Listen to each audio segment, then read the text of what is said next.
ತ್ರಯಸ್ತೆ ಪಿತರೋ ಜ್ಞೇಯಾ ಧರ್ಮೇ ಪತಿ ಚ ವರ್ತಿನಃ.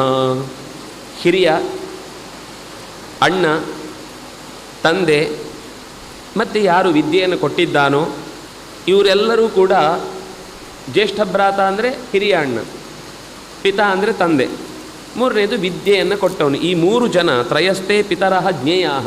ಇನ್ನೂ ಒಬ್ಬ ಯಾರು ಅಂತಂದರೆ ಧರ್ಮೇ ಪತಿ ಚ ವರ್ತಿನಃ. ವಸ್ತುತಃ ಇವರನ್ನೇ ಹೇಳಬಹುದು, ಈ ಧರ್ಮದ ದಾರಿಯಲ್ಲಿ ಇರುವಂತಹ ಜ್ಯೇಷ್ಠ ಭ್ರಾತ. ರಾವಣ ನಾನು ಜ್ಯೇಷ್ಠ ಭ್ರಾತ, ಅದರಿಂದಾಗಿ ಎಲ್ಲರೂ ನನಗೆ ನಿಯಮದಲ್ಲಿ ಇರಬೇಕಿತ್ತು, ವಿಭೀಷಣ ನನ್ನ ಮಾತಿಗೆ ವಿರುದ್ಧವಾಗಿ ನಿಂತ ಅಂತ ರಾಮನ ಹತ್ರ ಬಂದು ಆಕ್ಷೇಪ ಮಾಡಲಿಕ್ಕಾಗಲಿಲ್ಲ. ಯಾಕೆಂದರೆ ಅವನು ಧರ್ಮದಲ್ಲಿ ಇರಲಿಲ್ಲ, ಅದನ್ನು ವಿಭೀಷಣ ಬಂದದ್ದನ್ನು ರಾಮಚಂದ್ರ ಸ್ವೀಕರಿಸಿದ. ಹಾಗಾಗಿ ಯಾರು ಧರ್ಮದಲ್ಲಿರುವ ಜ್ಯೇಷ್ಠ ಭ್ರಾತ, ಧರ್ಮದಲ್ಲಿರುವ ತಂದೆ, ಇಲ್ಲೊಂದು ಹಿರಣ್ಯಕಶಿಪು ನಾನು ತಂದೆ ಅದರಿಂದಾಗ ನಾನು ಮಾಡಿದ್ದಲ್ಲ ನ್ಯಾಯ ಅಂತ ಹೇಳಬೇಕಿತ್ತು. ಧರ್ಮದಲ್ಲಿ ಇದ್ದ ತಂದೆ, ಧರ್ಮದಲ್ಲಿರುವ ಗುರು, ಯಾರೇ ಆದರೂ ಸರಿ, ಧರ್ಮಕ್ಕೆ ಚ್ಯುತಿಬಾರದಂತಿರುವ ಈ ಎಲ್ಲರಿಗೂ ಶ್ರೇಷ್ಠವಾದ ಸ್ಥಾನ ಇದೆ.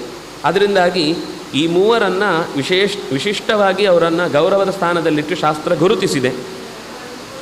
ಯವೀಯಾನಾತ್ಮನಃ ಪುತ್ರಃ ಶಿಷ್ಯಶ್ಚಾಪಿ ಗುಣೋದಿತಃ ಪುತ್ರವತ್ತೇ ತ್ರಯಶ್ಚಿಂತಾ ಚಿಂತ್ಯಾಃ ಧರ್ಮಶ್ಚೇದತ್ರ ಕಾರಣಂ.